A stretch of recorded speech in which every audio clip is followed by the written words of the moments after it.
마태복음 1장 18절에서 25절을 생각해 봅니다. 다윗의 아들, 하나님의 아들. 마태복음 1장 18에서 25절까지의 내용은 그 아버지 요셉이 낳은 것이 아닌 예수님께서 어떻게 해서 다윗의 족보에 들어가게 되었는가에 대한 설명입니다. 우선 예수 자신의 탄생이 족보에서 예외적으로 기록된 네 여인들의 경우처럼 매우 예외적이고 겉으로 보기에 매우 비정상적인 방식이었다는 인상을 지울 수 없습니다.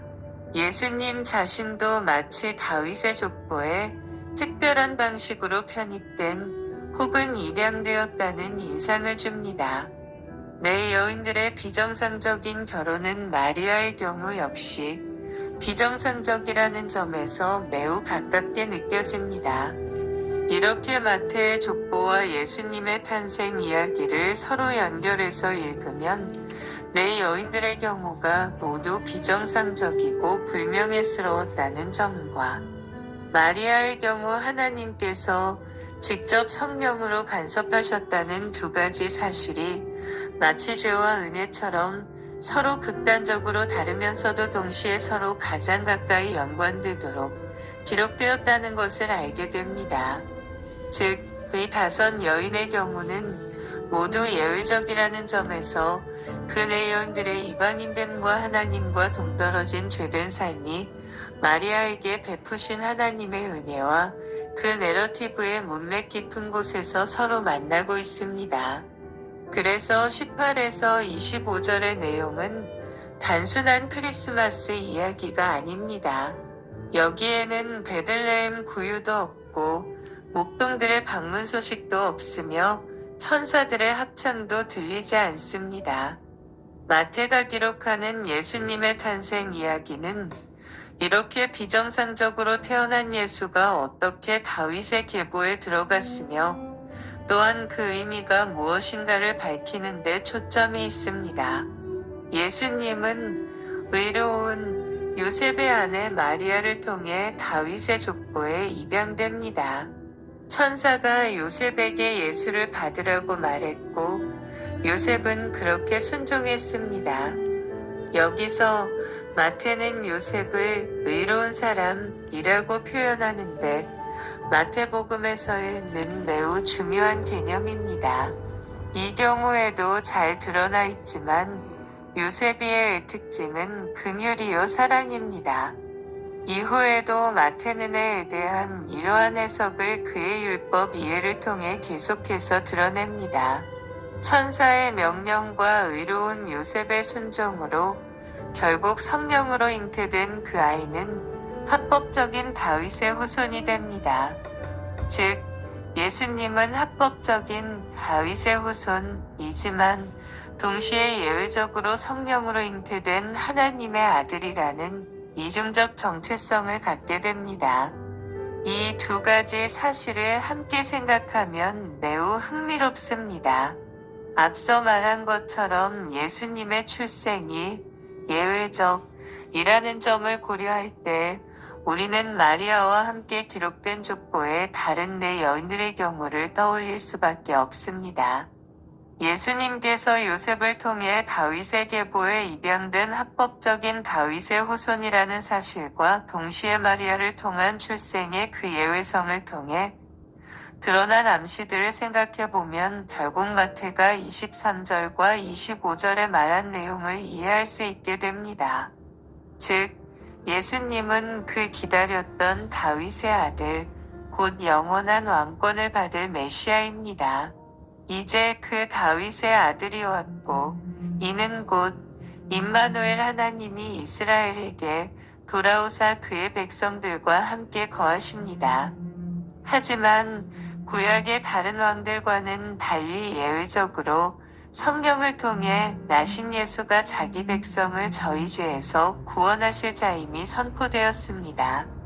다시 말하면 족보에서 예외적으로 접붙여지고 비정상적인 결혼관계로 언급된 이방 여인들의 경우가 강하게 시사하듯이 마찬가지의 예외적인 방식으로 다윗의 가문에 접붙여지고 비정상적인 결혼 관계로 태어나신 예수님의 탄생은 바로 이 이중적인 정체성을 갖고 있는 예수 안에서 하나님의 성령 곧 그의 은혜가 이스라엘 백성에게 임함과 동시에 이스라엘과 이스라엘에 접붙여진 이방인들의 죄와 만나는 사건을 기대하게 합니다.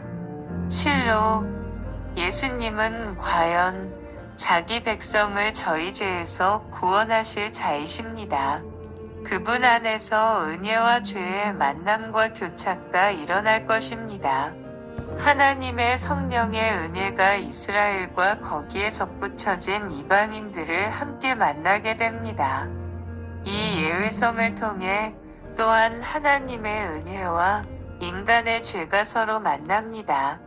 바세바처럼 므낫세도 죄인입니다. 이방인도 이스라엘도 죄인이며 모두 예수님께서 그 죄에서 구원하실 자기 백성입니다. 따라서 마태의 족보는 이미 21절에 자기 백성을 단지 이스라엘에 국한하는 것으로 보지 못하게 합니다.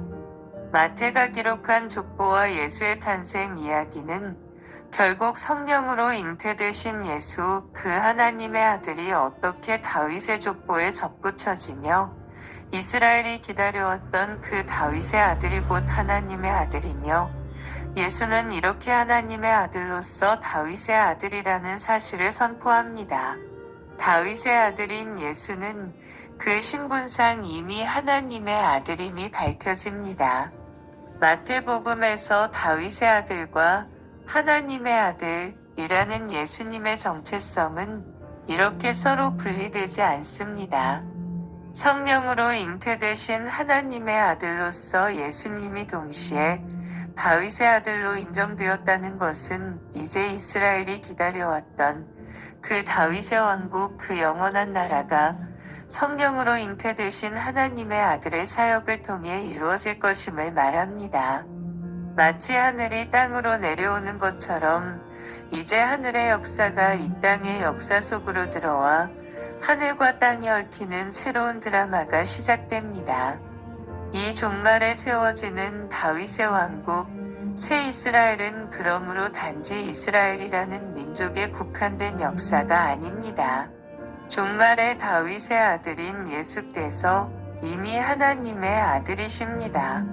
이제 하늘의 하나님의 통치가 이 땅에 이루어지기 시작합니다.